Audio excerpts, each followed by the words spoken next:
All right, it's been a while now since we last talked about Path of Exile 2. After essentially falling into a black hole playing this game for like a month and a half straight, I was satisfied with my $30 purchase. That's just fucking crazy, dude. Having done everything that I wanted to with the end game for the most part, leveling up 2 characters to the point where I was easily clearing like tier 16 maps, yeah, I was happy and decided to take a break until the next major update. Well, looks like the break is over, boys, because that update is just around the corner with patch 0.2 Dawn of the Hunt scheduled to release on April the 4th. So today we've got a massive, nearly 2-hour live stream from GGG where they detail everything that we need to know, covering the upcoming content, features, new abilities, a brand new playable class, and a whole lot more. This thing is a just massive, like, it was huge. It's absolutely huge. Here in this video, I'm going to consolidate said live stream, pulling out all of the best bits and sharing some of my thoughts about this stuff along the way as well. Even for as much time as I've synced into this game, I'm still like a complete novice, which is crazy. You can think you could play like 300 hours or something and know nothing compared to the people who have played 3,000 hours already or whatever.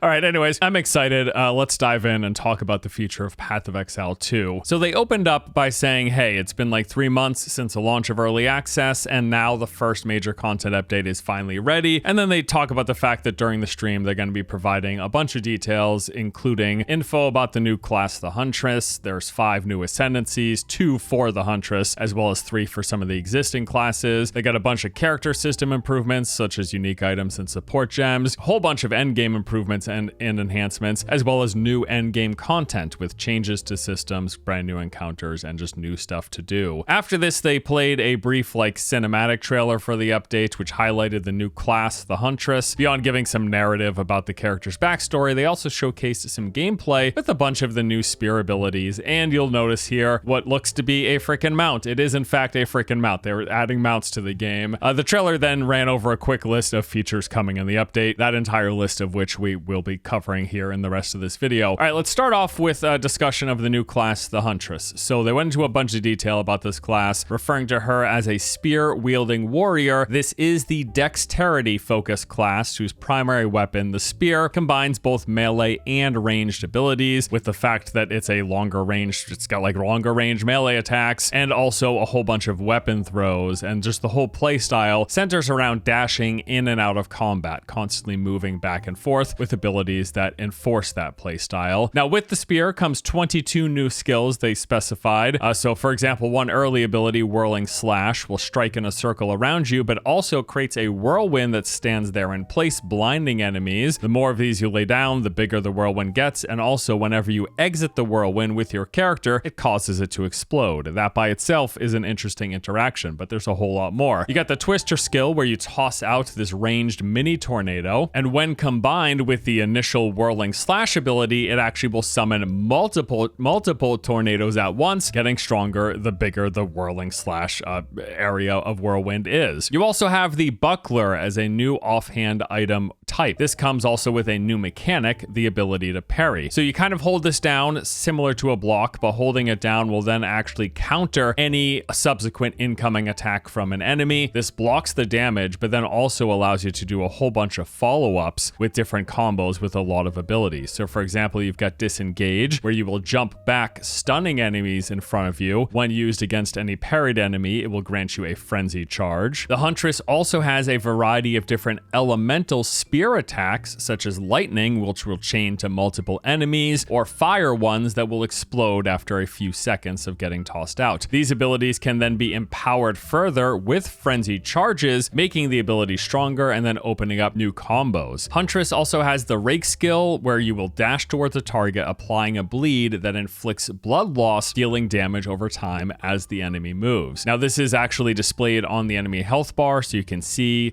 if you've done enough damage to eventually kill them, but then that can be combined further with other skills like the Blood Hunt ability, which causes enemies to explode. The more blood loss they have, the bigger that explosion. There's also quite a few abilities that will leave spears lodged into the ground, and those can then be further combined with an ability like Thunderous Leap, which causes any nearby spears to explode, dealing lightning damage in the area. The Huntress can also tame any beast in the game, which then lets you summon them as a companion. This can even be done with strong beast enemies, and they work just like other summons, although one notable benefit is that the beast will keep any mods that they have on it. So this is particularly great for if, for example, you happen to tame any strong rares that you come across. So there's going to be 2 Ascendancies to start with for the Huntress. First, there's the Ritualist, which harnesses the power of plague and animal sacrifice with skills like Blood Boil, causing enemies near you to explode. And they've got access to an additional ring slot. You've got the ability to enhance ring and amulet bonuses by a full 25%, and the ability to sacrifice enemies, stealing their buffs for a short period of time, applying to your character. The second Ascendancy, Amazon, is a fighter-focused character, dealing increased damage to rare and unique enemies. You can infuse your weapons with elemental power. You can gain bonus crit as well as life leech, and the ability to dual use both mana and health flasks, meaning that if you use a mana flask, it also replenishes health, and vice versa. Now, there's also 3 new Ascendancies for the Warrior, Mercenary, and Witch coming with this update. So the new Warrior Ascendancy is Smith of Katata. This has got like a blacksmithing focus theme, so you can temper your weapon on maps, granting explosion with buffs. You can manifest weapon to summon a floating weapon that attacks with you. You've got special armor perks as well, and this is really cool. Enabling this means you can only use normal armor, but you have then further notables, which let you pick whatever armor perks that you want. This basically lets you tailor craft armor sets with whatever particular bonuses you want them to have, rather than wearing like unique and high rarity armor. That's really, really interesting. Be curious to see how effective this is. The Mercenary new Ascendancy is Tactician. This is a crossbow focused elite spec, causing all of your projectiles to pin enemies in place. You can also place down multiple banners that buff you and your teammates. You can share your weapon damage with your allies, and you can summon in this arrow barrage to attack enemies in a wide area. And then finally, the Witch is getting her 3rd Ascendancy. This one is Lich, a master of chaos and curses, sacrificing life to enhance your energy shield. This Ascendancy also lets you bind your soul to gems, massively increasing their power, like getting a bunch of bonus stats. Really cool. Also makes it so that you and your allies can deal extra chaos damage. You can curse enemies to explode upon death, and you get the ability to apply additional curses, letting you just get further stacks. Now, we've also got a bunch of new skills. For example,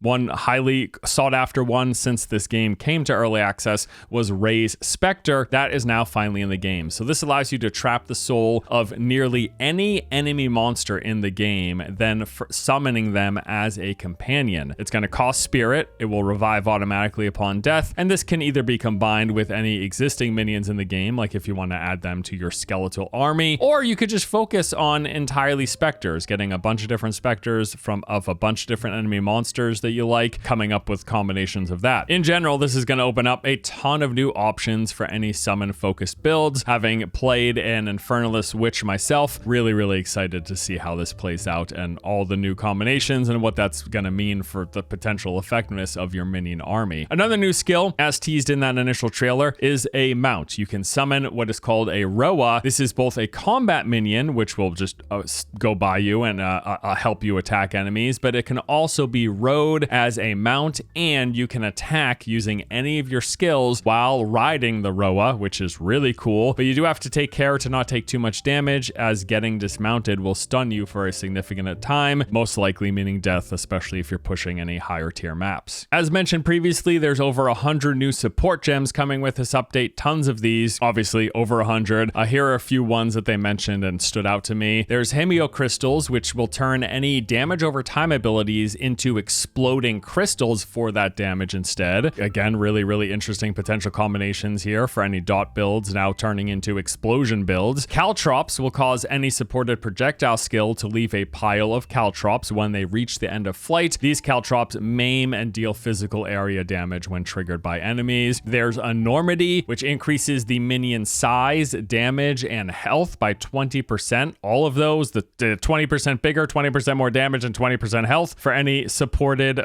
minions. Or Profanity, which makes supported skills consume a corpse within 5 meters on use. If this happens, it will then deal 30% bonus damage as chaos damage. And these are, again, just a few examples of the over 100 new support gems coming to the game. There's also over 100 new uniques being added to the game. Now, they have mentioned that this is going to focus primarily on mid and end game, so tons of really cool stuff here. For example, there's now a shield that grants bonus fire damage based on your block chance. There's body armor that grants all 3 herald skills, amazing, plus increasing max life, adding additional elemental elemental resist, and removing any elemental resist of any nearby enemies. This sounds broken as crap, especially since some of the most overpowered builds, last time I played, some of the most overpowered builds focused on stacking herald skills. So getting all 3 heralds plus max life plus max elemental resist plus removing the elemental resist of nearby enemies, that's crazy. Although unfortunately we did also learn they are nerfing heralds a bit.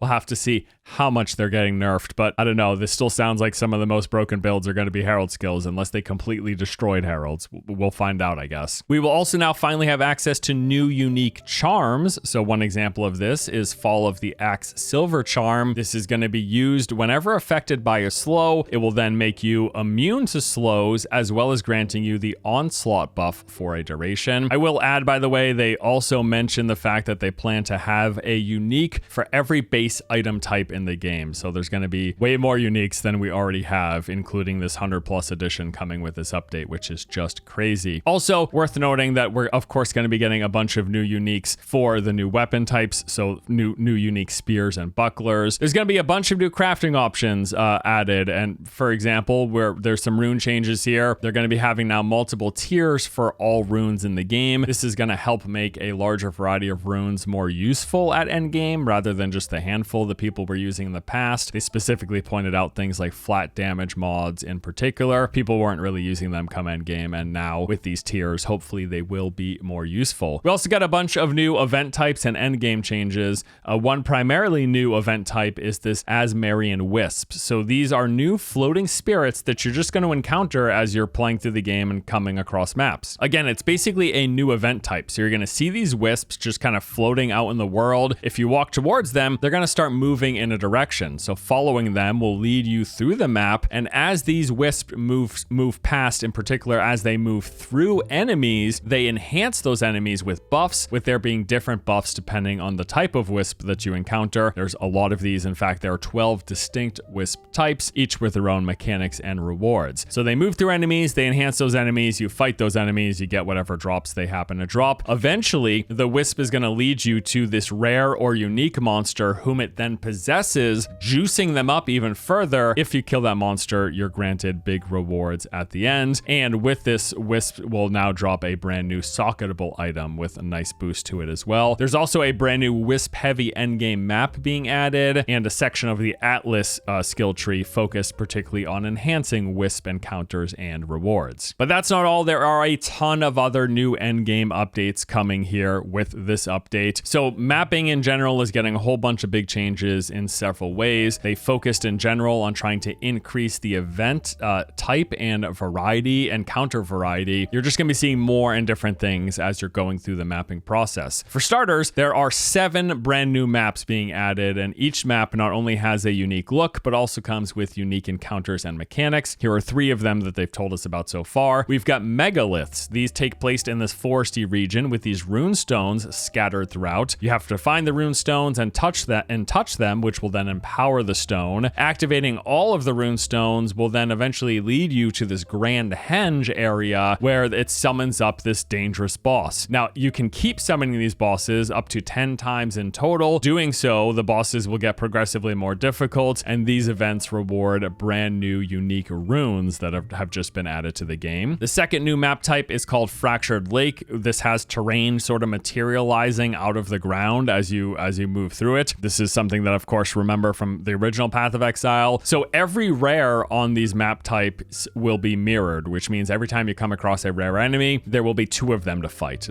2 of them every time. And then at the end of the Fractured Lake maps, you're going to find a broken mirror, and this will contain either an amulet or a ring that can be crafted to have additional prefixes or suffixes at the cost of the other, which opens up a whole bunch of new crafting potential and power potential that you can unlock. And then the final map that they revealed, called Silent Cave, is this crystallized cavern with tons of essence monster packs all throughout. Each one of these that you activate, not only do you have to fight that essence pack and get whatever rewards, but it then also pumps up the map's final essence boss, making them that much more difficult, that much more powerful, but also coming with better rewards. To go along with this, they've also now added the ability to apply Veil Orbs to essences with a ton of new potential outcomes, and there are 4 new corrupted essences that have been added into the game. And again, that is just 3 of the 7 brand new map types. So there's going to be 4 additional ones with new mechanics and new play spaces to experience as well. Really cool. That alone adds a ton of variety to the end game, but that is not all. They also talked about just wanting to have some exciting new content around the existing maps. So we've got a few new encounters you're going to come across, starting with Rogue Exiles. These are basically fake players. It's kind of like a strong boss fight. They're going to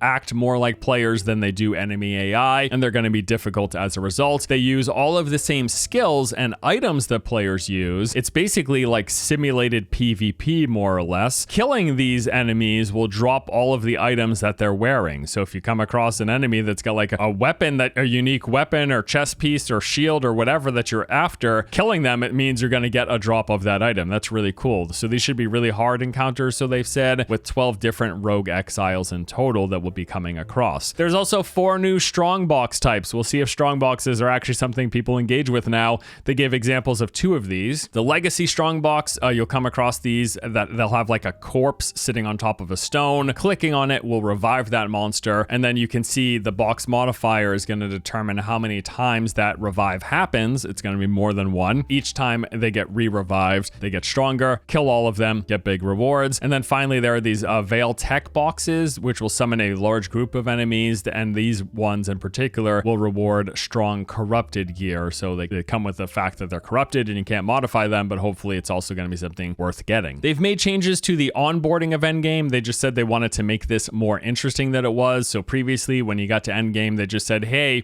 clear 15 tier 1 maps and then you go to tier 2 maps. Well, now it's actually going to give you a brand new objective. In particular, go find these new corrupted nexuses. So essentially, we've had corrupted maps in the past. They made enemies stronger and gave them +1 level. Well, now this is actually going to materialize on the map itself and within the maps. So as you get closer, you're going to find these corrupted nexus on the map. And as you get closer to them, the map nodes in the surrounding area will be corrupted, and they're going to have actual visual representation within the map itself. So you're actually going to like see that corruption as you move through these different maps. Now, when you eventually move through the nodes and reach the corrupted nexus, you're asked to cleanse it, and this requires defeating a large corrupted boss in that map. Then, beyond getting rewarded Atlas passive skill points after killing this corrupted boss, it also leads you into a brand new mechanic, as clearing a corrupted nexus will then cleanse all of the remaining corrupted maps in the nearby area. And once cleansed, this adds a whole bunch of new monsters and bosses to those maps, and those maps reward this new item, Fractured Orb, which is a new crafting item. What these do is add a fracture to 1 random modifier on any rare item that has at least 4 modifiers, then locking it in place, meaning that you no longer have to worry about that particular modifier, whatever one gets fractured. You don't have to worry about it getting removed as you do further crafting. This helps make things more deterministic and is a great addition to crafting as far as I'm concerned. Towers have gotten an overhaul. For starters, they've drastically reduced the number of towers on your map, on your atlas, saying there are about 1/3 as many as before, and in turn, they've made them more powerful and rewarding, so you want to run them. There's less of them, but they're better. So for starters, tablets now add twice as many mechanics. So the higher tier tablets add even more, with tier 15 tablets adding a full double the amount of mechanics that they did previously. Every single tower can now also consume 3 tablets. So that means beyond getting double the mechanics, you can juice them 3 times as much by applying additional tablets into them, making them that much more worth running. These changes should significantly reduce the amount of busy work required in endgame, while also improving your ability to use up your tablets and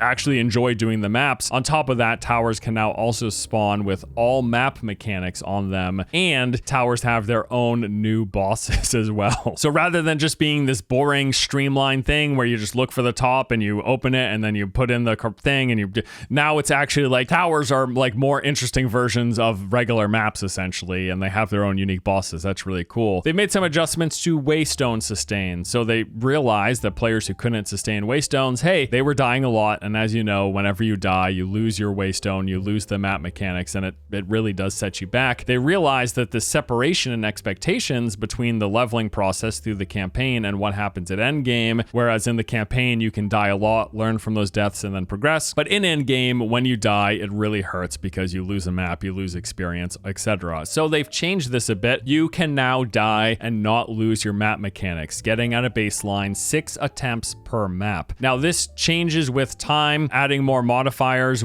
to a map will reduce the number of respawns, and then once you get up to having rare maps, this brings it all the way down to 1 respawn. But prior to that, and when you're doing lower maps and less juice maps, you're going to have multiple options. So again, this is going to help with sustain. Pinnacle bosses have also seen some changes. These fights no longer grant or remove experience, so the players are incentivized to do it. You don't have to be scared about the fact that these pinnacle bosses are tough and you might die a bunch, and as such losing a ton of experience and progression. That is no longer going to be the case. So sure, they won't grant experience, but you're not going to lose experience. It means you don't have to be scared about dying and doing these pinnacle encounters. They've also made it easier apparently to target farm pinnacle boss unique drops, which is a great change as well. They've added some new unique tablets with these crazy interactions. So for example, there's now a tablet that lets you run any map within a tower radius without needing to have cleared any of its connecting nodes, essentially letting you jump to any distant node around a tower that's within that tower's radius. This makes it a lot easier to move around the map if you're trying to head in a particular direction, or if there's just a bunch of map nodes that aren't particularly good and you don't want to clear and you want to skip them, there's a new tablet that lets you do it. Or there are these unique tablets that will duplicate any expedition unique enemies within that tower's radius. So if you're focused on expedition, here's a great example of a new tablet type that's going to really boost that up. We also got a brand new crafting feature being added, recombination. This lets you merge 2 items together for a chance to get the best rolls on each of them with a further selection process as well. All of this content, by the way, coming to the existing league. However, they will be starting a fresh league, resetting player progress and economy, which I can say at least personally,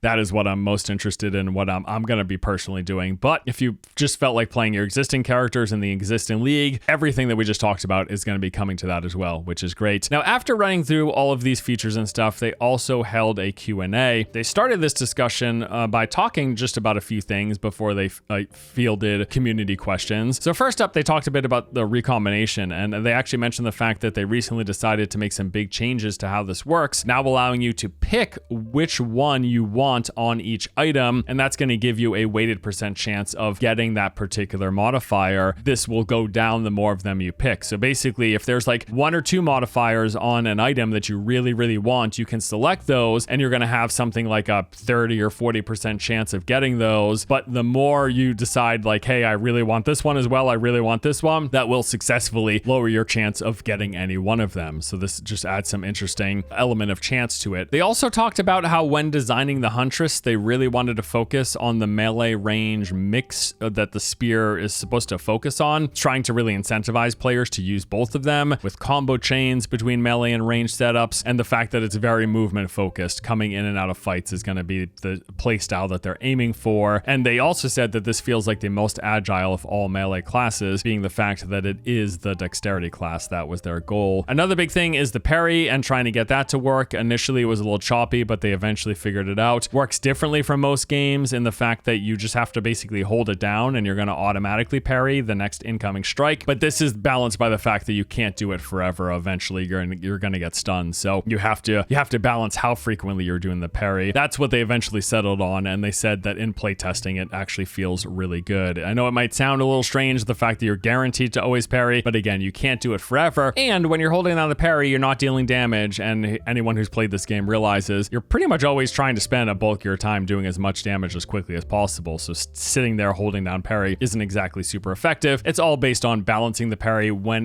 you need it, and then following it up with something like a dash back or a freeze attack or something like that. So the entire Q&A was rather long. I'm talking like over 2 hours long, but I picked a few of the best bits of information. So here's some of the stuff that we learned. For starters, you'll no longer get maps dropping below your current map level. This is awesome. So for example, if you're running a tier 10 map, you're only going to get tier 10 maps dropping or above. The last elite on the map, they say, will always drop you a new map so you can continue to sustain, but more so if you kill a boss, if you have a boss in your map, they will drop 1 map level above. So again, if you're on a tier 10 that has a boss, you kill the boss, it's going to drop you a tier 11. All of this is aimed at making sustain a whole lot smoother, and we won't have to deal with getting tons of low level maps anymore and then having to not only have them take a bunch of inventory space, but having to constantly merge them together, like 3 to the next level, 3 to the next level. It was super annoying, so this is a great change. When it comes to that new mechanic, the rogue exiles, those like imitation PvP matches against AI players that act like real players, they said that on average they should show up in about 1 in every 12 maps. However, this can be further increased in frequency via the Atlas tree. It's roughly 1 in every 8 maps in which you will encounter a rogue exile. Now these are great because they're gonna be guaranteed loot drops. Like any loot that you see a rogue exile wearing or any weapon that they're using, that item is going to drop for you, which is really cool. Now obviously there's still the randomness of what range and the rolls that they end up getting, but still, you're gonna, if you see like a unique weapon that you're looking forward to, you kill that exile, it's gonna drop that weapon for you. That's really awesome. And what's worth noting is they said it's even possible that you could come across exiles that have uniques in every single slot. Not very likely, but that's something that can happen. Also, there's no indications about whether or not a rogue exile is on a map ahead of time. This is meant to be a surprise while you're going through clearing the map. They intend to continue adding more new league mechanics in the future, obviously, but we mean new, not ones that were just in the original Path of Exile. So as they continue to move through the early access period and out of it into full release, their general goal is to have at least one brand new mechanic for any new returning old mechanic from the first game. And they did also add that not all PoE 1 mechanics will be coming into 2, but certainly more than that is currently in there currently. They did say that they still feel Breach is far too strong in its current iteration, i.e. it's just the most effective form of farming items and currency, and they will continue to adjust it to try to get it more in line with other farming methods so that there's just not one that's clearly head and shoulders above the rest. They're more on par. Also, they're going to be 100% nerfing every single one of those super over-the-top builds that you've played in the past. So looks like my Gemling Legionnaire with Pillar of the Cage God and Hands of Wisdom in action, that's going bye-bye, pretty much guaranteed. And any other build that's just like completely instantly screen clearing, those are going bye-bye as well. In particular, they did call out Heralds and said that those are getting tuned down, and it just seems in general they want way less instant one-shot screen clearing and more to have builds that still require actually engaging with enemies, even if it's just for 2 seconds instead of 1/10 of a second. Like a lot of these overpowered builds out there, you don't even see enemies. Everything just explodes and dies. So I think this is a good idea. They said in general too, they want it to just be harder to get so overpowered. It's going to really require you progressing very far and clearing the pinnacle content before you get too ridiculously OP. And speaking of pinnacle content, they said that just in general, they don't want players killing pinnacle bosses as quickly as they are, saying that it should be taking, for example, at least 20 seconds instead of 2 seconds to clear a pinnacle boss. They actually want you engaging with these fights and the mechanics somewhat, not just moving in and deleting everything. They called out Energy Shield as well, saying that that was too strong, in particular due to Grim Feast, of course, so that's getting tuned down. And also, just for expectations here when it comes to balancing, they've said that they have made changes to literally every skill and even the class ascendancies. Everything got adjusted. They have tuned down things that they felt were overtuned, and they're buffing anything that was underperforming. So expect a whole suite of new classes to come out on top and new builds, because absolutely everything's got adjusted according to them. And then finally, I wanted to point out they mentioned that they will be allowing for dynamic swapping between keyboard, mouse, and controller in the near future, which is great. This just means like you can be using both. Like if you're playing with the keyboard and mouse for dealing with your inventory, and then you pick up the controller, it's going to instantly automatically swap back and forth between the two instead of you having to manually change your input method. So this is another awesome adjustment. And whew, man, that's a lot, but I think that pretty much covers everything. And I don't know what else to say.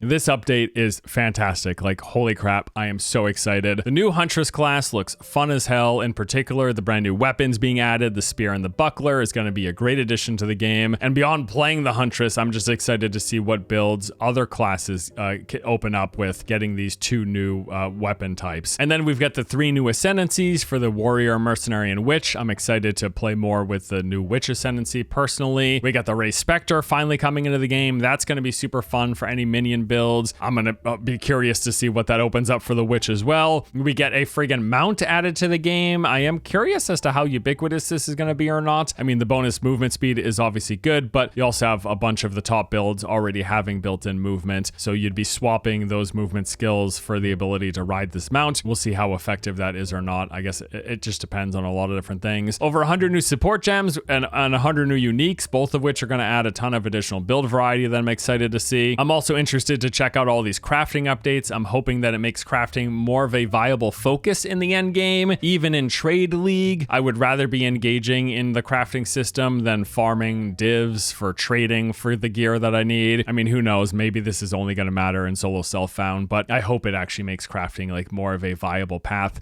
even if you're in Trade League. And then all of the end game changes. Like, holy hell, there's so much here. Lots of variety. We got the new Wisp mechanic. We got the Rogue Exiles, which is like simulated PvP fights with guaranteed rewards based on what they're using. We got the 7 brand new map types. We've only learned about 3 of them, but each of these are not only going to be in new locations, providing more visual variety, but also each having brand new mechanics. We got 4 new strong boxes, which makes me wonder if it's actually going to be worth focusing on strong boxes now. We got changes to corrupted maps with the brand new Nexus being added, and then the further cleansing mechanic that has its own unique crafting resource as a reward. We got the tower updates, which sound great, making them less tedious and more rewarding, along with adding new boss fights. And we got the changes to pinnacle bosses, which means you don't have to be scared about running them and losing a bunch of experience if you happen to suck, which is a personal concern of mine. I mean, this is just a massive W. Like, it's gonna feel like a brand new game in a lot of ways. Even after sinking over 300 hours in, I am pumped to jump back in and play more of this. And then beyond all this new stuff, I'm just looking forward to a fresh league reset, like starting from zero, leveling up a new character and a fresh economy. It's gonna be great, dude. I mean, I'm looking at least a few more weeks of nonstop fun with Path of Exile this April, and I've already played 300 hours. This for $30. Unbelievable. Like, one of the best purchases I've made in gaming in years, frankly. But that does it for this update. Really excited. Can't wait to dive in. I'll definitely be talking about and covering this more. So expect more videos once the new update actually rolls out, once we're playing stuff. I'm gonna try to find one of the new overpowered builds. No, I'm not making them. I don't do that, but I'm gonna go on max roll and try to check out one of the new powerful builds. Curious what I'll play with. I started with the Infernalist Witch and really liked that, and then eventually I ended up swapping to the Gemling Legionnaire. That was a whole heck of a lot of fun as well. Not sure what I'm gonna try this league, but yeah, we'll see what's out there for options. There's so much here. I can't wait. It's gonna be awesome, and it's also great because there is so much being added with all the new support gems, with the new weapons, which also come with new skill gems, with the 100 uniques, with the new Ascendancies, and the new class with her new Ascendancies. We're going to be going through fresh launch again because there's so much is going to get changed and mixed up, plus all the new content. Like, great, dude. I'm so excited. I can't wait, dude. Awesome. That's it for today, though. Thanks for watching. Hope you enjoyed. I'll see you next time.